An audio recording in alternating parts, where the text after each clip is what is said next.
요한복음 12장 27절로 30절 말씀 같이 읽겠습니다. 지금 내 마음이 괴로우니 무슨 말을 하리요. 아버지여 나를 구원하여 이때를 면하게 하여 주옵소서. 그러나 내가 이를 위하여 이때에 왔나이다. 아버지여 아버지의 이름을 영광스럽게 하옵소서 하시니 이에 하늘에서 소리가 나서 이르되 내가 이미 영광스럽게 하였고 또다시 영광스럽게 하리라 하시니 곁에 서서 들은 무리는 천둥이 울었다고도 하며 또 어떤 이들은 천사가 그에게 말하였다고도 하니 예수께서 대답하여 이르시되 이 소리가 난 것은 나를 위한 것이 아니요 너희를 위한 것이니라. 아멘. 아들을 영화롭게라고 하는 제목으로 함께 은혜를 나눕니다.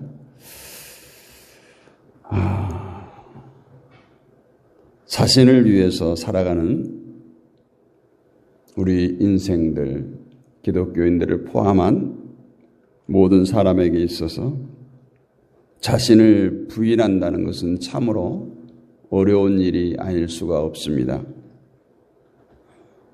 자신을 부인한다는 것은 나는 지향구 목사가 아닙니다. 이것이 아니라 자신의 것에 대해서 아무런 가치를 두지 않는 것을 의미합니다. 그렇기 때문에 과연 자신의 가치가 아무것도 아니라는 생각을 어느 누가 하겠어요? 자기의 경험이나 지식이나 행위, 이제껏 쌓아왔던 많은 것들, 이것이 타인보다 뛰어남을 보여주고 싶어하고 그것으로 자신의 존재 가치를 인정받고 싶어하는 사람들이기 때문에 자기 부인이라는 이 단어 앞에 겉과 속이 다른 거부감을 가지고 있습니다. 이것이 우리들의 모습이죠. 어제도 말씀을 나눴지만 예수님은 자기 생명을 사랑하는 자는 잃어버릴 것이요 이 세상에서 자기 생명을 미워하는 자는 영생하도록 보존하리라 이렇게 말씀하십니다. 자기 생명을 사랑하는 사람들에게는 말 그대로 거꾸로 사는 삶이 아닐 수 없죠. 그리고 예수님께서 오늘 저와 여러분에게 세상의 이치와 거꾸로 사는 삶을 요구하고 계십니다. 예수님은 왜 성도들에게 세상이 사는 것과 다른 삶의 방식을 요구하고 있습니까?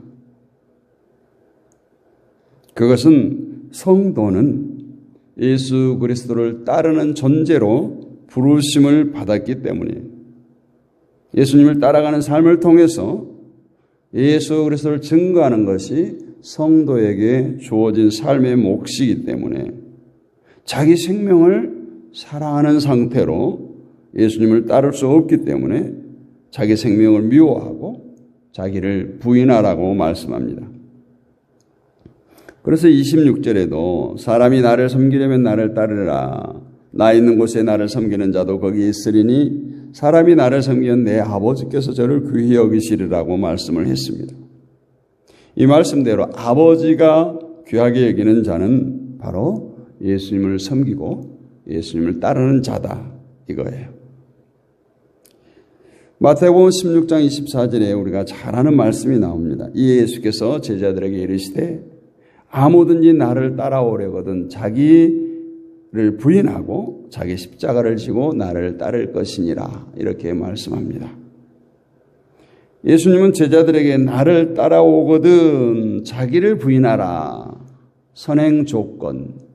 먼저 자기를 부인하라는 거예요.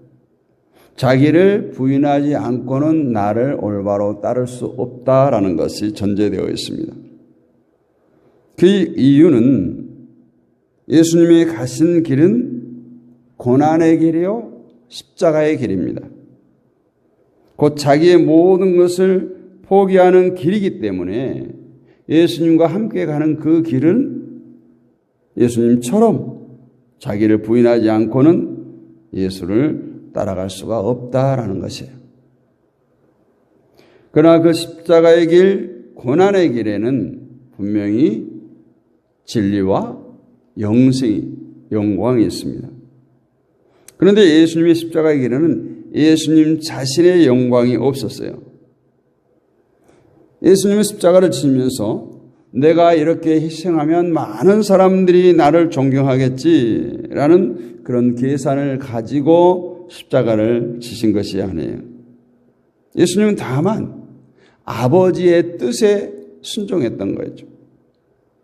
때문에 생명을 사랑하는 자로서는 이와 같이 예수님이 가신 길을 따라갈 수 없기 때문에 자기 생명을 미워하는 것이 영생토록 보존하는 것이라고 말씀하신 것입니다.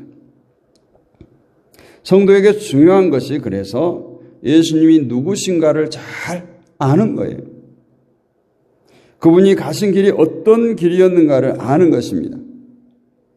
그리고 그 길은 예수님만 가는 것으로 끝나는 것이 아니라 예수님께서 우리를 붙드셔서 함께 가시는 길이라는 것도 잊어서는 안 될 것입니다. 그렇지 않으면 우리는 각자 자기 자신을 사랑하는 길로 가고 있으면서 스스로 예수님을 섬긴다고 할 수 있고 예수님을 따라간다는 착각을 할 수가 있습니다. 성도는 자기 영화를 위해서 사는 것이 아니라 하나님을 영화롭게 하기 위해서 삽니다. 이것을 위해서 자기 생명을 미워하는 자로, 자기를 부인하는 자로 살아가는 것이죠. 오늘 27절에 보면 지금 내 마음이 민망하니 무슨 말을 하리요? 아버지여 나를 구원하여 이때를 면하게 하여 주옵소서. 그러나 내가 이때를 위하여 이때에 왔나이다. 이를 위하여 이때에 왔나이다. 어디서 많이 들어본 말씀 같지 않아요? 겟세마네 동산에서 예수님께 기도하실 때 이 잔을 내게서 지나가게 하옵소서. 그러나 내 뜻대로 마옵시고 아버지의 뜻대로 하옵소서 하는 기도와 일맥상통하지 않습니까?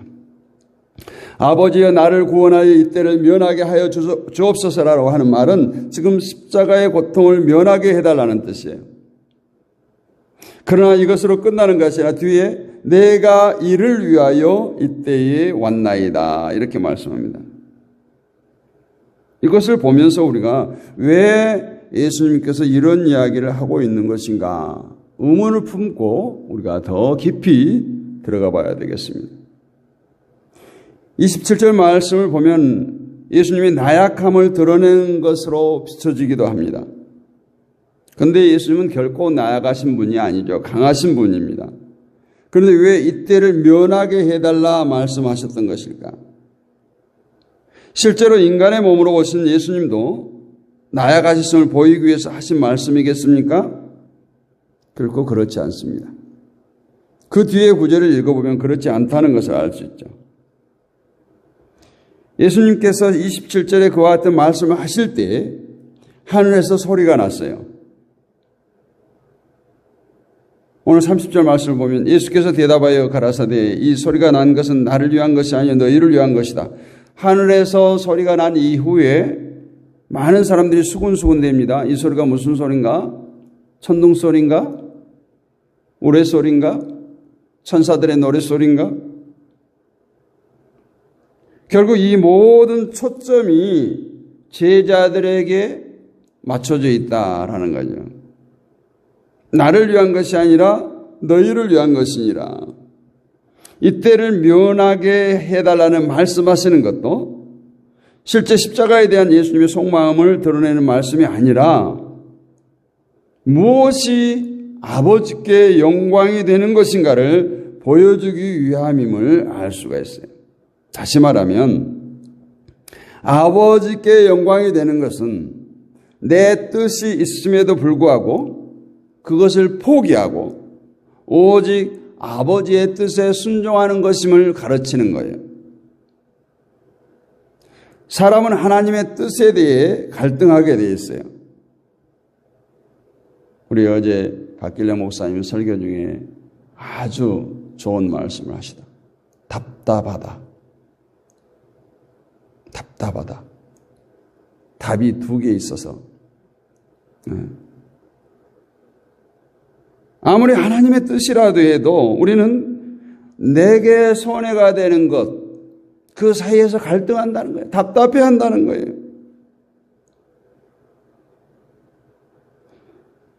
그래서 이러한 갈등이 일어날 때 늘 마음속에 반발이 생깁니다. 그리고 자연히 어려움에서 구원해달라는 외침을 우리는 하게 돼요. 부르짖게 돼요. 이때를 면하게 하여 달라. 그것을 오늘 주님께서 기도로 보여주시는 거예요. 그러나 예수님은 그러나 내가 이를 위하여 이때에 왔나이다. 내가 하나님의 뜻을 이루기 위해서 지금까지 왔습니다. 이렇게 말씀하시고 아버지여 아버지의 이름을 영광스럽게 하옵소서 28절에 말씀하시므로 스스로의 뜻을 포기한 것이 결국 아버지의 영광을 위한 것임을 가르쳐주고 있어요. 인간들에게 누구나 자기의 뜻이 있죠. 꿈이 있습니다. 그리고 이 일이 자기의 뜻대로 이루어지기를 원합니다. 그러나 하나님을 믿는 예수 그리스도를 따르는 성도라면 이 세상의 모든 일이 우리의 뜻이 아니라 세상을 주관하시는 하나님의 뜻대로 되어진다는 것, 세상을 하나님이 마음대로 지금 하고 계시다는 하나님이 계획하시고 작정하신 일이 존재하고 있다는 것을 깨달아야 돼요. 우리의 생명 내 것입니까, 여러분? 언제 하나님께서 우리의 생명을 거두실지 몰라요. 우리가 하는 모든 계획하는 일들, 단기적인 계획도 있을 테고 장기적인 계획도 있을 테고 평생 꿈꾸는 계획도 있을 겁니다.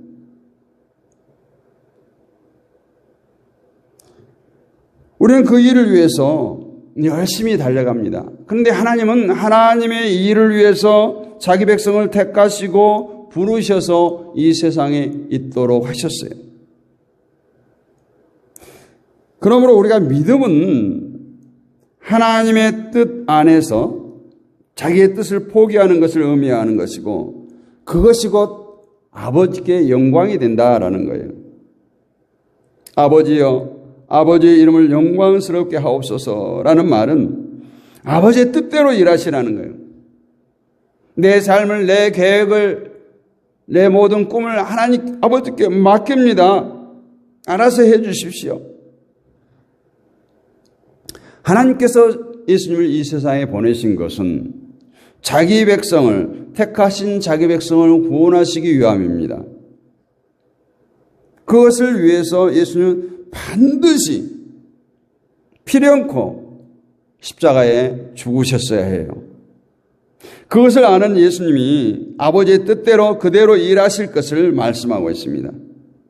그것으로 아버지의 이름을 영광스럽게 하시라는 거예요. 예수님이 고난을 받고 죽으시는 것보다 아버지의 이름이 영광받는 것이 더 중요함을 의미합니다. 예수님은 이런 말씀을 하심으로써 제자들에게 아버지께 영광이 되는 삶이 어떤 삶인가를 말씀하고 있습니다. 성도가 아버지를 영화롭게 하는 것은 바로 예수님을 영화롭게 함으로써 되어집니다. 즉 우리가 직접 하나님을 영광되게 할 것은 없다. 그러면 우리가 예수님을 영화롭게 하는 것이 무엇일까요? 그것은 자신의 뜻은 모두 포기하고 오로지 아버지의 뜻대로 순종하신 그 예수님을 따라가는 거예요. 그분을 섬기는 것입니다. 그리고 이것은 자기 생명을 사랑하는 것으로 되어질 수 없는 것이기 때문에 자기 생명을 미워하고 자기를 부인하고 자기의 뜻을 포기한 자로 살기를 소원하는 것이 곧 예수를 영화롭게 하는 것이고 그것으로 하나님께서 영광을 받으시는 것입니다. 그래서 우리 성도는 하나님을 영화롭게 하는 것, 이것이 삶의 목적이 되어야 합니다. 그렇기 때문에 자기를 미워하지 않고 아들을 영화롭게 할 수 없고 아들을 섬길 수도 없습니다. 하나님께서 우리를 택하신 이유, 하나님께서 예수 그리스도를 믿게 하신 이유, 지금도 우리는 세상 가운데 살게 하신 이유, 이 모든 것이 우리의 뜻, 우리의 일, 우리의 계획과 상관이 있을까요? 우리의 뜻을 이루기 위한 수단으로 이 땅에서 행복하게 살라고 우리에게 믿음을 주셨을까요? 하나님께서 우리에게 믿음을 선물로 주셨는데 그 이유는 우리를 하나님의 도구로 쓰이기 위함임을 알아야 합니다. 그러므로 우리 믿음은 우리의 뜻을 포기하는 힘이 자기를 미워하는 자로 살아가게 하는 능력입니다. 그러므로 믿음을 내가 구원받기 위한 필수 조건으로만 생각한다면 아직 자기 욕심에 머물러 있고 자신을 사랑하는 자로 살고 있다는 말을 할 수밖에 없어요. 물론 믿음이 구원을 위한 필수 조건인 것은 사실이지만 하나님이 그것을 목적으로 믿음을 선물로 주신 것이 아니기 때문에 만약 믿음이 나의 구원만을 지향한다면 믿음으로 구원받은 이후에 믿음의 역할은 무엇이겠습니까? 믿음이 수명을 다한 것입니까? 믿음이 자기 백성으로 하여금 세상에 존재하는 그날까지 예수님을 영화롭게 하나님을 영화롭게 하는 자로 살아가기 위해 주어진 것이라면 성도는 한순간 한순간도 이 믿음에서 벗어난 자로 살아갈 수 없다라는 것을 인정해야 되는 거예요. 그래서 그 믿음의 울타리 안에서 살아가야 되는 거죠. 요한일서 2장 17절 말씀을 보면 이 세상도 그 정욕도 지나가되 오직 하나님의 뜻을 행하는 이는 영원히 거하느니라. 보통 사람들의 뜻은 이 세상을 향해 있습니다. 세상에 대한 많은 정욕을 담고 있는 것이 또한 우리의 뜻입니다. 그런데 성경은 세상도 이 세상도 그 정욕도 다 지나가는 것이라고 선포해요. 영원히 거할 자는 하나님의 뜻을 행하는 자라고 말씀합니다. 그런데도 불구하고 오늘 이 세상에 이 정욕에 지나가는 것들에 목말라 하는 것이 우리들의 현실입니다. 이런 우리가 믿음을 선물로 받고 예수 그리스도를 알고 믿게 된 것, 이것은 세상 그 어느 것과도 비길 수가 없어요. 우리가 찬양했죠?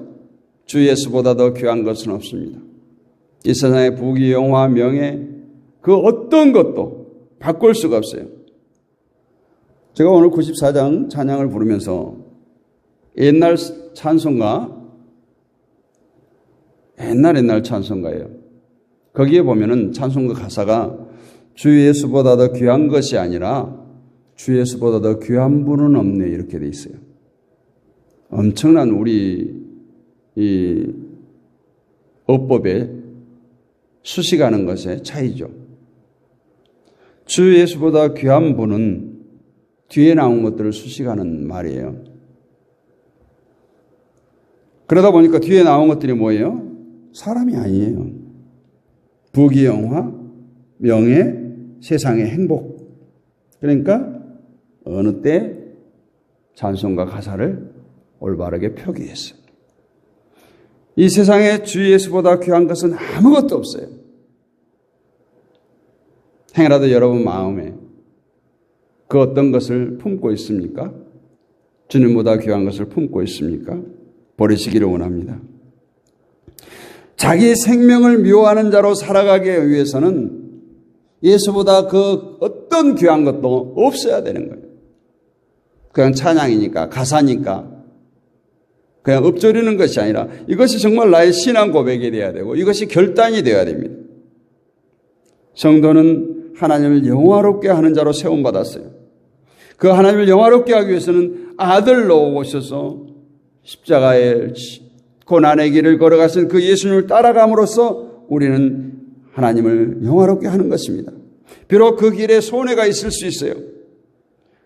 그 길을 갈 때 부끄러움을 당할, 조롱을 당할 수 있어요. 예수님도 그랬으니까요. 그러나 오직 그 길을 가는 것이 하나님을 영화롭게 하는 것입니다. 손해가 있다고 해도, 부끄러움을 당한다고 해도, 고난이 있다고 해도 과감하게 포기할 수 있는, 그리고 예수 그리스도를 선택하여 주님 가신 길을 꿋꿋이 갈 수 있는 저와 여러분이 되시기를 주님의 이름으로 축복합니다. 걸어가신 아버지 하나님, 은혜를 감사합니다. 이 새벽에도 하나님을 영화롭게 하는 것이 무엇인가를 또 묵상했습니다. 아버지 하나님, 내가 세워진 계획, 목표, 이 모든 것들을 잘 하는 것이 하나님의 뜻을 이루는 것으로 착각할 때가 많습니다. 예수님께서도 오셔서 아버지여 이름을 영광스럽게 하옵소서 했던 것처럼 우리들의 모든 삶의 현장 가운데서 어떻게 사는 것이, 어떻게 행하는 것이 하나님을 영화롭게 하는 것인지, 하나님께 영광을 돌리는 것인지 날마다 고민하는, 거룩한 고민을 하며 살아가는 우리 모두가 되게 하여 주옵소서. 생각 없이 사는 자 되지 않게 하시고 오직 하나님의 뜻이 무엇인지, 하나님의 뜻이 어디에 있는지 분별하며 살아가는 하나님의 백성들이 되게 하여 주옵소서. 이 새벽에도 함께하는 모든 주의 백성들 가운데 함께해 주시고 저들의 사정과 형편을 다 아시는 주님, 이 시간도 저들을 만나 주시옵소서. 저들의 새벽마다 깨어 기도합니다. 새벽에 내가 너희를 도우리라 약속하셨사오니 주여 도와주옵소서. 나를 만남할 때 찾으라, 부르짖으라 했습니다. 주여, 이 시간 주님을 찾습니다. 만나 주시옵소서. 부르짖습니다. 들어주시옵소서. 아버지 하나님의 백성들이 이 땅을 살아갈 때 수치당함이 없도록 주여 복의 복을 더하여 주시고 교만치 않도록 아버지 하나님께서 붙들어 주시고 날마다 은혜 안에 뛰어놀며 아버지 하나님께 영광 돌릴 수 있는 우리 모두가 되게 하여 주옵소서. 예수님 이름으로 감사드리고 기도하옵나이다. 아멘. 하늘에 계신 우리 아버지 이름을 거룩하게 하시며 아버지의 나라가 오게 하시며 아버지의 뜻이 하늘에서도 같이 땅에서도 이루어지게 하소서. 오늘 우리에게 일용할 양식을 주시고 우리가 우리에게 잘못한 사람을 용서해 준 것 같이 우리 죄를 용서해 주시고 우리를 시험에 빠지지 않게 하시고 악에서 구하소서. 나라와 권능과 영광이 영원히 아버지의 것입니다. 아멘.